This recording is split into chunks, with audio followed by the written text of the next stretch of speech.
Ya, berbicara tentang tata ruang juga tentunya salah satunya adalah tentang pemukiman. Nah, kalau kita lihat kondisi di Kota Manado ini, banyak tempat-tempat yang mungkin untuk menambahkan, rumah baru begitu sudah susah begitu, apalagi kalau di pusat kota. Nah, kira-kira akan seperti apa rencana ke depan? Iya, eee, makasih Kristi ketika saya melakukan survei setelah saya paham bersama Ibu Pola tentang bagaimana kebutuhan warga Kota Manado, yang menarik ketika dong sampaikan, "Bang, katanya ada bantuan ke depannya rumah bagi warga Kota Manado."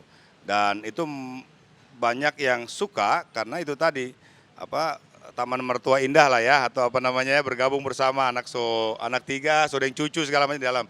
Mereka bilang tapi anak-anak dan kita sebagai orang tua suka dengan program adanya rumah murah karena punya penghasilan rendah, kita bikinkan satu pemukiman. Nah, masuk kepada topik tadi tentang tata ruang yang ada, warga Kota Manado yang paham, nggak usah takut dengan di mana Tora akan melakukan 10.000 rumah itu sendiri. Yang pasti kebutuhan itu sangat di apa ya, sukalah orang untuk mendapatkan hal itu. Dan ketika masuk tata ruang sekali lagi, ada wilayah-wilayah yang kita sudah tetapkan di mana perumahan yang harus dibikin, yang memiliki fasilitas umum, fasilitas sosial, dan ketika warga Kota Manado suka dengan rumah tersebut, ya mari kita paham bahwa kebutuhan itu sangat mendasar bagi kita semua dalam era yang sudah lebih digital, lebih globalisasi, lebih tajam lagi, perlu ada keserasian di rumah.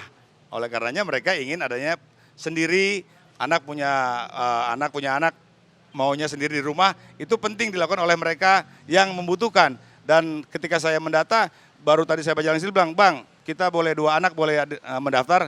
Artinya saudara-saudara, apa yang menjadi janji dalam kampanye kami ketika terukur 10.000 rumah, doakan ketika pada step-step tertentu dalam pemerintahan setahun anggaran itu kita bisa cukupi karena kebutuhan mereka sangat mendasar. Mekanismenya seperti apa yang akan mendaftarkan ini? Ya, ketika kami akan menjual program, dasar pertama adalah berpenghasilan rendah. Ya, saudara-saudara, bukan kami mendoakan warga Kota Manado berpenghasilan rendah. Ya, tetap kita mau menyentuh segala lini lah, yang berpenghasilan rendah juga orang harus layani.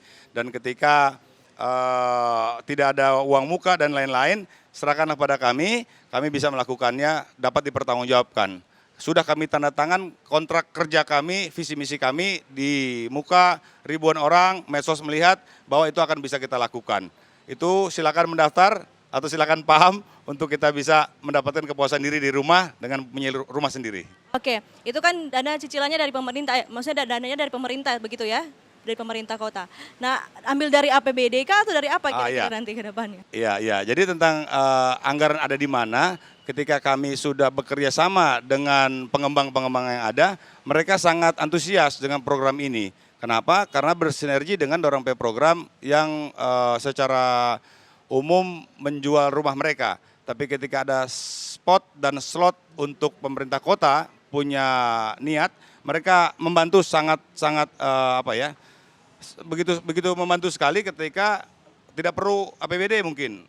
Ya, mereka yang siapkan, itu semua bisa diatur dan bisa dilakukan karena mereka pengembang-pengembang yang mensupport kepada kami, izinkan kami untuk kami melakukan 10.000 rumah juga bersama pemerintah kota. Oke, kerjasama dengan pengembang berarti ya? Ya. Oke, tempatnya di mana kira-kira Bang? Ya, kalau yang ada sekarang wilayah-wilayah sesuai tata ruang, di wilayah-wilayah pengembangan baru, di daerah utara ke sana.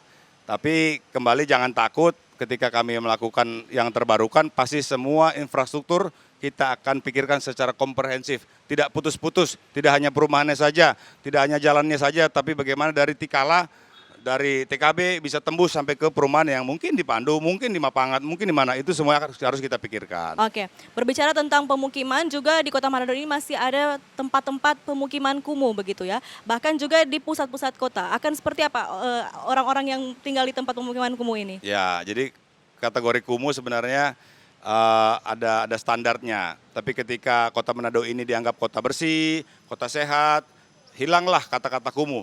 Yang pasti ketika warga kota di daerah dimanapun berada, ketika ingin ada keleluasaan di rumah, berarti harus ada 1 keluarga, 2 keluarga yang pindah.